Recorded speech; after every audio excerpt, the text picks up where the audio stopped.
অনেক রাত হয়ে গেছে, জামাই বাবাজি তো এখনো আইলো না। আর তোর আব্বা এদিক দিয়ে আমার ফোন দিয়ে পাগল বানায় ফেলাইলো। আর জানোস কি কয়, কি ব্যাপার মায়ের বাড়ি গিয়ে কি আমার ভুলে গেছো নাকি? আমিও কইছি জামার লোকে দেখা না করে আমি যাবো না। তুই একটা দিন সংসারে না থাকলে কি এমন হয়? যা কইছো ঠিকই কইছো।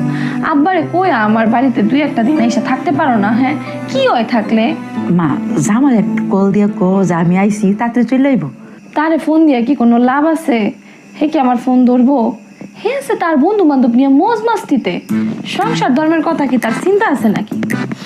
গ্রামের মানুষের কার কোন সমস্যা কি সমস্যা এগুলা নিয়ে খালি দৌড় পারে।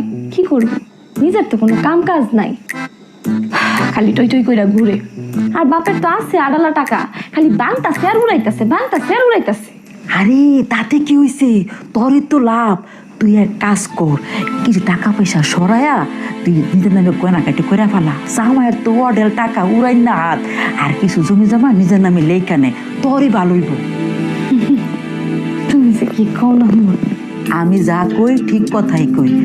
আমার কথা তো এখন বুঝবি না, সময় থাকতে বুঝা নে, আখেরে নিজেরই লাভ হইব।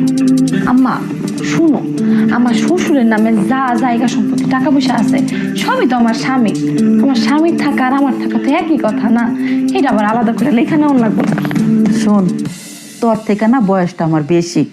পুরুষ মানুষের না কোনো বিশ্বাস নাই। এই যে তোর বাপের যা সহায় সম্পত্তি আছে সব তো আমার নিজের নামে লেখা নিছি, যদি তা না নিতাম না কানা করিও থাকতো না। শুনো আম্মা, তুমি না আমার এগুলা কুবুদ্ধি দিও না। হ্যাঁ, তোমার কথা শুনে আমার এখন কি মনে হইতেছে জানো?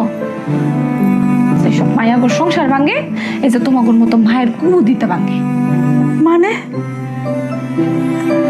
তুই আমারে কি কইলি? আমি তোরে কুবুদ্ধি দেই? তুই মাইয়া হইয়া আমারে